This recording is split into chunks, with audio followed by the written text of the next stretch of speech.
Taştan kaleler, zırhlı askerler.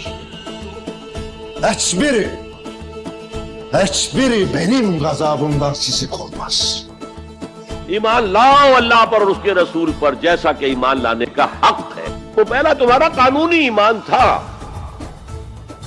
اصل ایمان کچھ اور ہے.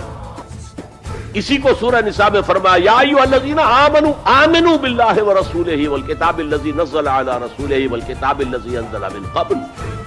اے ایمان کے دعوے دارو، ایمان لاؤ جیسا کہ ایمان لانے کا حق ہے، اللہ پر بھی اور اس کے رسول پر بھی، اور اس کتاب پر بھی جو اپنے رسول پر اس نے نازل فرمائی، اور اس کتاب پر بھی جو پہلے نازل کی.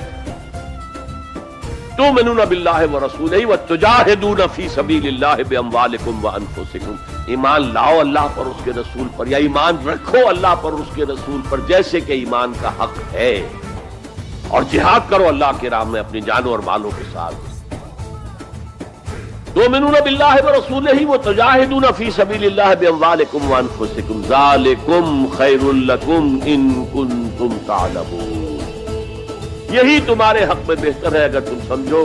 اگرچہ بظاہر تو گھاٹے کا سودا ہے دنیاوی اعتبار سے، اللہ کی راہ میں جہاد کرنا جان کا اندیشہ، قتال کے لیے نکلنا جان کا، جو اگر بچ کے آ گئے تو ایک نئی زندگی سمجھیے، ورنہ انسان میدان جنگ میں جاتا ہے تو جان ہتھیلی پر رکھ کر جاتا ہے. مال مانگا جا رہا ہے اللہ کی راہ میں، مال دے کر دنیا میں تو بہرحال دولت کی کمی کا احساس ہوتا ہے. اگرچہ تمہیں گھاٹے کا سودا نظر آتا ہے، حقیقت میں یہی نفع کا سودا ہے اگر تمہارے پاس علم حقیقی. There can be no iman without jihad fi sabilillah.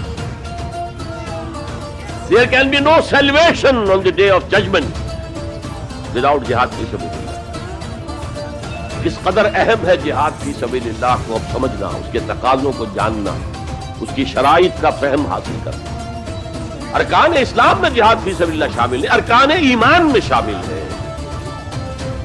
There can be no ایمان without جہاد فی سبیل اللہ. There can be no salvation. نجات کا کوئی امکان نہیں ہے اگر جہاد فی سبیل اللہ.